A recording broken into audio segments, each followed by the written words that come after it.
Welcome to the McMaster Demystifying Medicine YouTube channel. In this video, we will be talking about the cell cycle. Have you ever wondered what is going on inside your body in order to grow, heal a wound, and overall live a healthy life? This is all possible to the trillions of cells working every second inside your body to keep you strong and healthy. There are many different types of cells, such as brain cells to keep you smart, blood cells to carry oxygen from your lungs to keep you breathing, and many other types for your body to properly function. Now, the question is, how do these trillions of cells accomplish this? The answer is through the cell cycle. The cell cycle is the process that a cell goes through to grow, duplicate, and divide into new cells. The cell cycle is essential for growth, development, repair, and overall maintenance of your body. It is divided into 5 main stages: the G1 phase, S phase, G2 phase, M phase, and cytokinesis. Think of it like this. The cell cycle is like the process of a bakery making cakes, as each phase of the baking ensures the cake, the new cells entering the cycle, are properly prepared, baked, and decorated before they are ready to be sold and taken home. This is the breakdown of what happens during the cell cycle explained through a bakery baking a cake. In the first stage, the G1 phase, also known as growth 1, the cell grows and carries out regular functions as it collects nutrients and prepares itself for the tasks ahead to make sure it is fully stocked and ready to start the cycle. Imagine this first stage as the bakery's preparation stage, where the bakers gather ingredients, check their equipment, and ensures that they have everything they need to start the baking process.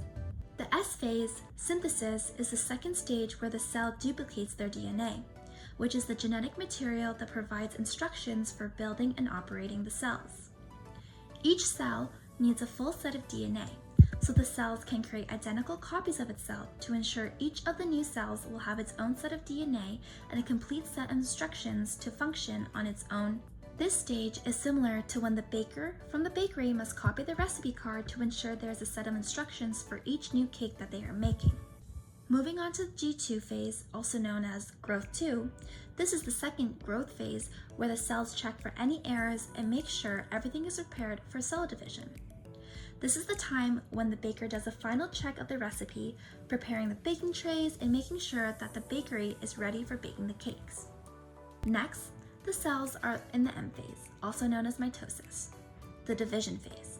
In this phase, the cell separates their DNA into 2 new cells. Within this phase, mitosis has its own stages, where the DNA is aligned, separated, and evenly distributed, where each new cell obtains the identical set of DNA. During this time at the bakery, the cake batter is divided evenly into separate pans, baked, and then decorated to look identical. In the last stage of the cell cycle, known as cytokinesis, which is the process where a cell splits into 2 smaller cells, the cell's cytoplasm is a jelly-like substance inside a cell that holds all the cell parts in place. It's like the filling of the cake, helping everything stick together and stay properly. It divides, and the original cell has fully become 2 independent and identical cells. Now, each of the new cells are ready to enter its own cell cycle to repeat this process. At the bakery, the cakes have been packaged and ready to be purchased from customers, as each cake is ready to be separated from the other cakes and taken to a new home to be enjoyed. The cell cycle is a crucial process of life, for you to grow tall, get stronger, for the body to heal cuts and scrapes, and for keeping yourself healthy. The cell cycle is constantly working, even when you've closed your eyes and fallen asleep, just like the bakers are constantly baking more cakes even when the bakery is closed. Without the cell cycle working correctly, such as errors arising, your body might become sick and fragile. This is just like at the bakery. If something goes wrong, like a missing ingredient, the cake won't turn out as good and won't be tasty at all. Well, I hope you have gotten a good understanding of the cell cycle now. Thank you for tuning in, and I'll see you all soon.